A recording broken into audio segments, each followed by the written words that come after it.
Well, I've got my cup of tea ready. Easter is creeping up on us, so Catherine Leyden has a festive recipe with a twist. Chocolate and cranberry hot cross buns. Catherine, good morning. The tea's ready. I've got my buns here. I'll let you crack on with it. Butter there, Tommy. Oh, I've got the butter as well. The whole lot. Oh, don't you worry about me. I'm great. Let's see how we get started with it. First of all, in here I've heated 200 mils of milk.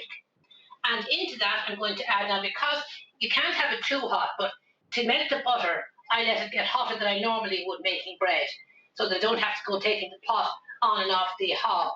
So in there I put my 2 ounces of butter. I'm putting 50 grams, 2 ounces of our golden caster sugar in there as well. And I'm going to add just a pinch of salt. Now it's important that you just add a pinch if you're yeast baking, because too much salt can kill the yeast, and then you won't have a nice well-risen dough afterwards. What am I at now here? Oh yes, I'm going to, my pinch of salt, I'm going to add, having a senior moment here, Tommy, I'm going to add to that my 1/4 teaspoonful of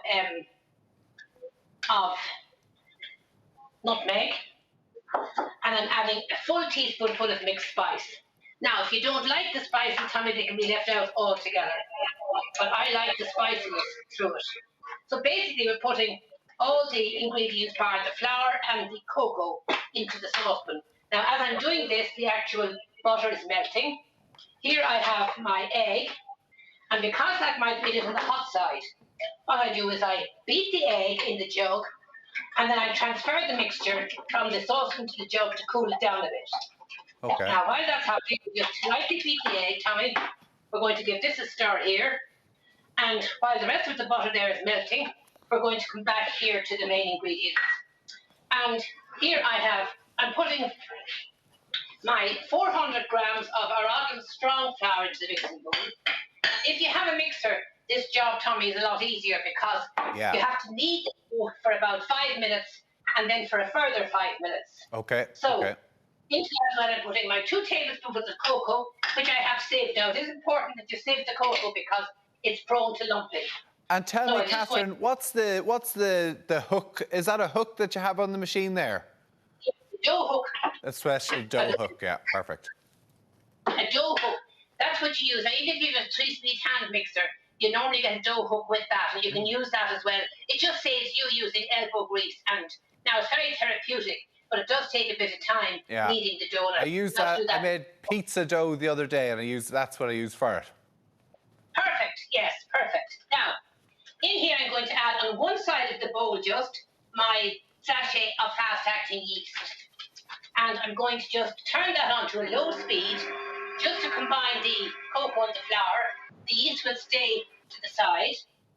Into this, we're going to add the warm milk, the pinch of salt, the butter melted with the milk, and the sugar. In fact, what I did, what confused me there, Tommy, I actually measured out 2 lots of butter for myself. Add a bit extra flavour. No, I didn't put it in at all, luckily. Now, we just turn the beater on, the dough hook on to low speed, and just gently add the liquid. Okay, low speed. Now, when you've all that added, Tommy, you can increase the speed, and you knead it for 5 minutes. Okay? Yeah.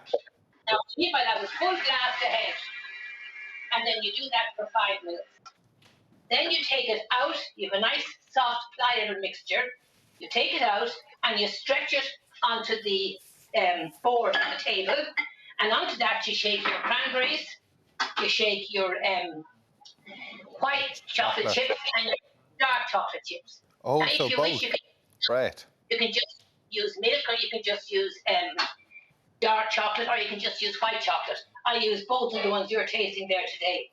Then, when you've added your fruit, you bring it together nicely, back into the mixer, and you knead it for a further 5 minutes. You with me? Yeah. Then you put it into a bowl that has been lined with some oil, and you leave it in a warm place to double in size. And that's what you end up with. And how long would you leave it to prove for, Catherine, generally? It depends on the warm part of your kitchen, Tommy. Okay. I find that if you put it near a radiator, or a lot of people, if you have a freestanding oven where the grill, even in a built-in oven indeed, if your grill is above your oven, a separate unit to the main oven, stick it into the grill compartment and it will double in size. Oh, that's interesting. Now you just knead it, and the whole idea of kneading is that you stretch it like we're doing here. Now you'd be doing this for 10 minutes if you weren't using the dough hook.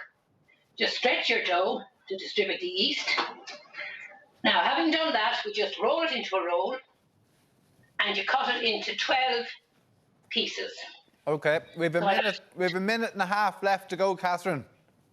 You're all right now, don't panic, right? Cut it in half for 6. So we're just going to do one here today. Take your dough and you can roll it round like so in the palm of your hand to bring it together, and you roll out 12 rolls, put them on your baking sheet, cover them with cling film again, and leave them in a warm place. Okay. And they double up in size. There we have them. Oh, wow, yeah. Look at that. Right? And it's nice if they kind of join. They will join together during baking, so you pull them apart. Now, you put them into a preheated oven, 350 Fahrenheit, 180 centigrade gas for about 20 minutes until they're nice and soft and springy to the touch. After that, you take them out and you can brush them with some honey, as I have done. We have some of them here, Tommy. And then, if you wish, instead of putting the pastry on top, like the traditional mince pie is made up, you can just put some glacé icing. And you just do a cross on top for the cross for Good Friday. There we go. And there we have our chocolate Look and at cranberry. Using the dried cranberries. You can also use blueberries when they're in season. They're in season now, you can get them. So there we have our lovely chocolate. Well, Catherine, I can tell you they taste absolutely delicious. Just what I need this morning. Thank you. The chocolate and the cranberry is great in it as well, actually. Aren't they lovely? But you certainly, you do need a bit of butter with them. Oh, yeah. No, exactly. Listen, thank you very much. Good to see you. We'll see you again next week. Talk to you next week, love. Take care. All the best. All the best.